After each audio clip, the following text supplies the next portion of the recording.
Kashif facts के देखने और सुनने वाले सभी मोअज़्ज़ज़ दोस्तों की खिदमत में एक नए दिन और एक नई वीडियो के साथ अस्सलामु अलैकुम। दोस्तों, क्या आपने कभी सोचा है कि एक बिच्छू के काटने से भी हाथी की मौत हो सकती है? जी हाँ दोस्तों, दुनिया में एक ऐसा जहरीला बिच्छू भी पाया जाता है जिसके सामने जाने से हाथी भी डरता है। और क्या आप जानते हैं कि एक सांप भी हाथी को मार सकता है? तो दोस्तों, आज की इस वीडियो में मैं आपको 5 ऐसे छोटे जानवरों के बारे में बताऊंगा जो कि हाथी जैसे जानवरों को भी मार सकते हैं। और इन्हीं 10 जानवरों में से एक छोटा सा जानवर ऐसा भी है जो हाथी जैसे जानवरों के साथ लड़ने से भी नहीं डरता। तो दोस्तों, वीडियो को आखिर तक लाजमी देखिएगा क्योंकि आज की वीडियो बहुत ही ज़्यादा इंटरेस्टिंग होने वाली है। तो चलिए दोस्तों, शुरू करते हैं अपनी आज की इस वीडियो को।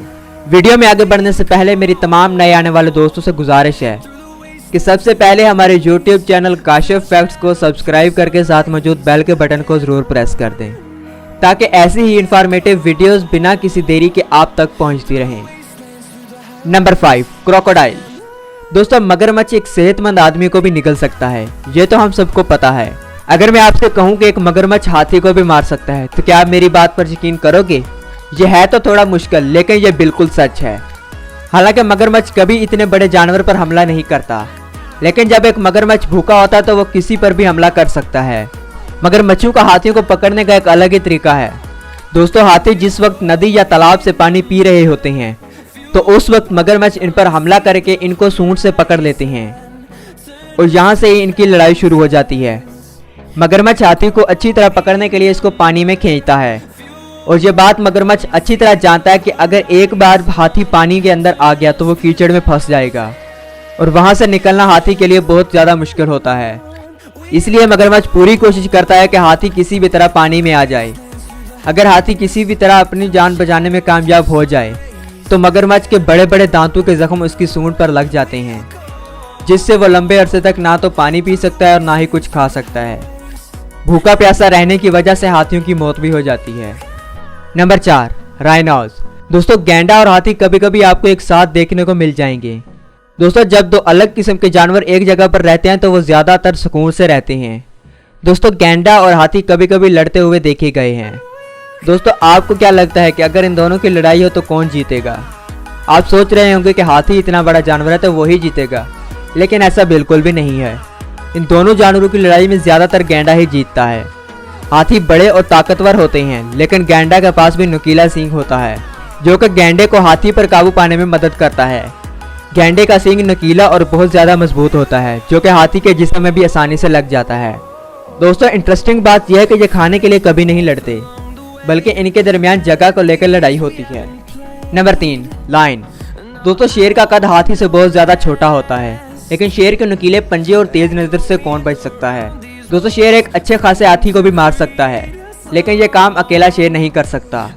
लेकिन अगर 5 या 7 शेर मिल जाएं तो वो बड़े से बड़े हाथी को भी मार सकते हैं। Number 2, king cobra. दोस्तों, दूसरे जानवरों से लड़ाई तो कोई भी संभाल सकता है, लेकिन अपने अंदर की जहर से कौन लड़ेगा? दोस्तों, अब आप सोच रहे होंगे कि किंग कोबरा का जहर तो इतना ज़्यादा खतरनाक नहीं होता, फिर कैसे किंग कोबरा एक हाथी को भी मार सकता है? दोस्तों, किंग कोबरा के अंदर न्यूरोटॉक्सिन नामी एक जहर पाया जाता है जिसके एक वार से 20 इंसान और एक हाथी मर सकते हैं। तो आप खुद अंदाज़ा लगा लें कि ये सांप भी हाथी के लिए कितना ज़्यादा खतरनाक है। ये सांप जिसको भी काटता है उसको सांस लेने में तंगी होती है और उसका जिस्म फूलना शुरू हो जाता है और कुछ घंटों बाद उसकी मौत हो जाती है। लेकिन इस सांप के काटने से हाथी की मौत होने में थोड़ा वक्त लगता है। दोस्तों, नंबर 1 पर है फैट टेल स्कॉर्पियन। जी हाँ दोस्तों, ये छोटा सा बिच्छू भी एक हाथी को मार सकता है। दोस्तों, ये अपने जहर को खून में जल्दी से छोड़ता है और इसका जहर सेंट्रल नर्वस सिस्टम को बहुत ज़्यादा नुकसान पहुंचाता है, जिससे हाथी के जिस्म में बहुत ज़्यादा दर्द पैदा होता है और पसीना आना शुरू हो जाता है और इसी वक्त हाथी को सांस लेने में भी दुश्वारी पैदा होती है और कुछ देर बाद हाथी की मौत हो जाती है। तो दोस्तों, आज की वीडियो बस यहीं तक थी। उम्मीद है आपको ये वीडियो भी ज़रूर पसंद आई होगी। और क्या आपने इनमें से किसी जानवर को हाथी के साथ लड़ते देखा है? और एक बात जो हम सब लोगों ने सुनी है कि एक छोटी सी चींटी भी हाथी को मार सकती है, क्या ये बात सच है या झूठ? कमेंट करके ज़रूर बताएं। वीडियो को अपने दोस्तों और रिश्तेदारों के साथ शेयर ज़रूर कर दिया करें। मेरी और आपकी मुलाकात होगी ऐसी ही किसी दिलचस्प और मालूमात से भरपूर वीडियो में। तब तक के लिए अपने दोस्त काशिफ महमूद को दें इजाज़त। अल्लाह निगहबान।